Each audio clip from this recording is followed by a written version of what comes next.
Hi friends, നമസ്കാരം. ഓരോ മനുഷ്യനും യുണീക്കാണ്. അതുകൊണ്ട് തന്നെ അവരുടെ ജീവിത രീതിയും ചിന്താരീതിയും വ്യത്യസ്തമാണ്. നമ്മുടെ മുമ്പിൽ ഏത് സാഹചര്യമായാലും അതിനോടെങ്ങനെ പ്രതികരിക്കുന്നു അതിനനുസരിച്ചിരിക്കും നമ്മുടെ സന്തോഷം. ഇതിൻ്റെ എല്ലാം പിന്നിൽ പ്രവർത്തിക്കുന്നത് നമ്മുടെ ഉപബോധ മനസ്സാണ്. യഥാർത്ഥത്തിൽ നമ്മൾ അറിയുന്നില്ലെങ്കിലും ഉപബോധ മനസ്സിൻ്റെ പ്രവർത്തനമനുസരിച്ചാണ് പലതരത്തിലുള്ള ഹോർമോണുകൾ പ്രൊഡ്യൂസ് ചെയ്യുന്നതും പ്രവർത്തിക്കുന്നതും. അപ്പോൾ ഈ ഒരു കാര്യത്തിന് നമ്മൾ എങ്ങനെ പെരുമാറണം, എങ്ങനെ സാഹചര്യം ഒരുക്കിയെടുക്കാം, അതൊക്കെയാണ് പറയുന്നത് കേട്ടോ. അതിനു മുമ്പ് നിങ്ങൾ ഈ ചാനൽ ആദ്യമായിട്ട് കാണുവാണെങ്കിൽ ഒന്ന് ലൈക്ക് ചെയ്യണം, സബ്സ്ക്രൈബ് ചെയ്യണം. പിന്നെ അയക്കാൻ പറ്റുന്ന കൂട്ടുകാരാരെങ്കിലും ഉണ്ടെങ്കിൽ ഒന്ന് അയച്ചു കൊടുക്കണം കേട്ടോ. അതുപോലെ ചിലർക്ക് വിവാഹത്തിൻ്റെ ആദ്യകാലങ്ങളിലൊന്നും വലിയ കുഴപ്പമില്ലായിരുന്നു. പക്ഷേ കുറച്ച് നാൾ കഴിഞ്ഞിട്ടാണ് ഈ ഒരു മാറ്റം വന്ന് തുടങ്ങിയത്. എന്ന് വെച്ചാൽ ഇതിനു വേണ്ടി ഒരു എനർജിയില്ല, ഒരു താല്പര്യമില്ല. ഇതിൻ്റെ പ്രധാനപ്പെട്ട കാരണം എന്താണെന്ന് വെച്ചാൽ ജീവിതശൈലിയിൽ വന്ന മാറ്റം, അതുപോലെ തന്നെ പങ്കാളിയോടുള്ള നെഗറ്റീവായ മനോഭാവം. എന്ന് വെച്ചാൽ ജീവിതശൈലിയിൽ പങ്കാളി ചെയ്യുന്ന ഏതോ ഒരു കാര്യത്തിനോട് അവർക്ക് യോജിക്കാൻ പറ്റുന്നില്ല. ചിലർ അതിഷ്ടമില്ലെന്നുള്ളത് തുറന്നു പറയാറുണ്ട്. എന്നാൽ ചിലരങ്ങനല്ല, അത് തുറന്നു പറയാതെ പല രീതിയിലും പ്രകടിപ്പിക്കുന്നു. അപ്പോൾ ഈ ഒരു കാര്യം അവരുടെ മനസ്സിനെ നെഗറ്റീവായിട്ട് ബാധിക്കുന്നു. പങ്കാളിയോട് താല്പര്യം കുറയാൻ കാരണമാകുന്നു. തന്നെയല്ല, അടിസ്ഥാനപരമായ ഒരു സന്തോഷത്തെ അത് ബാധിക്കുന്നുണ്ട്. അപ്പോൾ ഈ ഒരു കാര്യം എന്താണെന്ന് മനസ്സിലാക്കി ലൈഫ് സ്റ്റൈൽ ഒന്ന് മാറ്റിയെടുക്കാൻ നോക്കണം. ഈ സമയത്ത് ഒരു പോസിറ്റീവ് എനർജി ഉണ്ടാവും. അതുപോലെ ഉത്കണ്ഠ പോലുള്ള കാര്യങ്ങൾ സ്ഥിരമായിട്ട് വന്നാൽ പങ്കാളിയുടെ ശരീരത്തിൻ്റെ പ്രവർത്തനത്തെ അത് ബാധിക്കും. എന്നുവെച്ചാൽ ഈ ഒരു കാര്യത്തോട് അവരുടെ മനസ്സിന് വളരെയേറെ ബന്ധമുണ്ട്.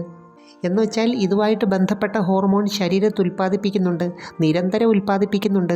പക്ഷേ അത് ശരിയായ രീതിയിൽ പ്രവർത്തിക്കണമെങ്കിൽ സന്തോഷവും സമാധാനവും വേണം. എന്നുവെച്ചാൽ സന്തോഷമാണെങ്കിൽ അതുമായിട്ട് ബന്ധപ്പെട്ട ഹോർമോണാണ്, ടെൻഷനാണെങ്കിൽ ടെൻഷനുമായിട്ട് ബന്ധപ്പെട്ട ഹോർമോണാണ്.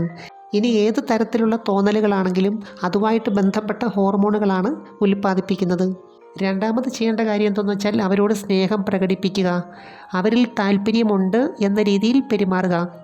അതുപോലെ അവരെ അവരുടേതായ രീതിയിൽ അംഗീകരിക്കുകയും അക്സെപ്റ്റ് ചെയ്യുകയും ചെയ്യണം. എന്ന് വെച്ചാൽ എപ്പോഴും ഇറിറ്റേഷൻ ഉണ്ടാക്കുന്ന രീതിയിൽ സംസാരിക്കരുത്. നമ്മളിപ്പോൾ ഒരാളെ അക്സെപ്റ്റ് ചെയ്യുക, അംഗീകരിക്കുക എന്ന് പറഞ്ഞാൽ അതിൻ്റെ അർത്ഥം അവരുടെ പോസിറ്റീവ് വശം മാത്രം അംഗീകരിക്കുക എന്നുള്ളതല്ല. നെഗറ്റീവ് വശം കൂടെ കുറച്ചൊക്കെ നമ്മൾ അക്സെപ്റ്റ് ചെയ്യണം. എന്ന് വെച്ചാൽ ചില കാര്യങ്ങൾ അവർക്ക് വേണ്ടി അഡ്ജസ്റ്റ് ചെയ്യുന്നതായിട്ട് തോന്നണം. അപ്പോൾ അവരും തിരിച്ച് പല കാര്യങ്ങളും അഡ്ജസ്റ്റ് ചെയ്യും. അതുപോലെ ചില സാഹചര്യത്തിൽ പുകഴ്ത്തി സംസാരിക്കത്തില്ലേ, അത് ഭയങ്കര ഇഷ്ടമാണ്. എന്ന് വെച്ചാൽ ഒരു വ്യക്തിയെ സംബന്ധിച്ച് എന്തെങ്കിലും കാര്യത്തിന് അവരെ പുകഴ്ത്താൻ കാണുമല്ലോ. ഒരു പക്ഷേ അവർ ചെയ്യുന്ന പാചകത്തിനായിരിക്കാം, അല്ലെങ്കിൽ അവർ ചെയ്യുന്ന മറ്റെന്തെങ്കിലും ആക്ടിവിറ്റി ആയിരിക്കാം, എന്തെങ്കിലും കാര്യത്തിന്. ഇനി ഇതൊന്നുമില്ലെങ്കിലും അവർക്കിടയ്ക്ക് പുതിയ വസ്ത്രം വാങ്ങിച്ചു കൊടുക്കണം. എന്നിട്ട് അവർ ഇട്ടുകൊണ്ട് വരുമ്പോൾ അല്ലെങ്കിൽ അതിൻ്റെ ഫോട്ടോ എടുത്ത് കാണിക്കുമ്പോൾ വളരെ നന്നായിട്ടുണ്ട്, നന്നായിട്ട് ചേരുന്നുണ്ട്, ഇതിനകത്ത് വളരെ സുന്ദരിയാണ് എന്ന് പറയണം. എന്ന് വെച്ചാൽ ഏതൊരു സ്ത്രീയെ സംബന്ധിച്ചും അവർ സുന്ദരിയാണെന്ന് അവർക്ക് തന്നെ തോന്നുന്ന ചില സമയങ്ങളുണ്ട് കേട്ടോ. ഈ സമയത്ത് വേണം ഇത് പറയാൻ കേട്ടോ, അന്നേരം നല്ല റിസൾട്ട് കിട്ടും. ഈ സമയം അവരിൽ പോസിറ്റീവായിട്ടുള്ളൊരു എനർജി ഉണ്ടാകുന്നുണ്ട്. അപ്പോൾ സന്തോഷം ഉണ്ടെങ്കിൽ മാത്രമേ നമ്മുടെ കലാപരിപാടികളും കറക്റ്റ് ആകത്തുള്ളൂ. അതുപോലെ അവർക്കിഷ്ടപ്പെട്ട പാട്ടുകൾ അവരുടെ മനസ്സിനെ നന്നായിട്ട് സ്വാധീനിക്കുന്നുണ്ട്. ഇതിലൊക്കെ ഉപരി നിങ്ങൾക്ക് അവരോട് ശക്തമായ ആഗ്രഹമുണ്ട്, താല്പര്യമുണ്ട് എന്ന് തോന്നിപ്പിക്കുന്ന രീതി പെരുമാറണം. ഇപ്പം നമ്മൾ പുതിയതായിട്ടൊരു സ്ഥലത്ത് പോയെന്നിരിക്കട്ടെ, അവിടെ നമ്മളെ വീണ്ടും പോകാൻ പ്രേരിപ്പിക്കുന്ന എന്താണ്? അവിടെ നിന്ന് കിട്ടുന്ന ഒരു എക്സ്പീരിയൻസ്, റിലാക്സേഷൻ, എക്സൈറ്റ്മെൻറ്റ്, ഇങ്ങനെയൊക്കെയുള്ള കാര്യങ്ങളാണല്ലോ.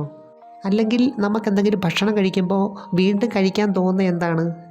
അതിനകത്തുനിന്ന് കിട്ടുന്ന എക്സ്പീരിയൻസ്, ആ രുചി നമുക്കിഷ്ടപ്പെടുന്നു. എന്നുവെച്ചാൽ വ്യത്യസ്തമായ ഒരു ടേസ്റ്റ് അതിനുണ്ട്. അപ്പം ഞാൻ പറഞ്ഞു വരുന്നത്, നമുക്ക് പറ്റുന്ന രീതിയിൽ നമ്മുടെ സാഹചര്യത്തിനനുസരിച്ച് ചില മാറ്റങ്ങളൊക്കെ വരുത്തി നോക്കണം. നമ്മുടെ ലൈഫ് സ്റ്റൈലിൽ മൊത്തത്തിൽ ഒരു മാറ്റം വരുത്തി നോക്കണം. എനിവേ, നമുക്ക് മറ്റൊരു വീഡിയോയുമായി വീണ്ടും കാണാം. അപ്പോൾ ചാനൽ സബ്സ്ക്രൈബ് ചെയ്യാൻ മറക്കരുത്, ലൈക്ക് ചെയ്യണം. പിന്നെ അയക്കാൻ പറ്റുന്ന കൂട്ടുകാർക്കൊന്ന് അയച്ചു കൊടുക്കണം കേട്ടോ. Thanks for watching. See next day. By.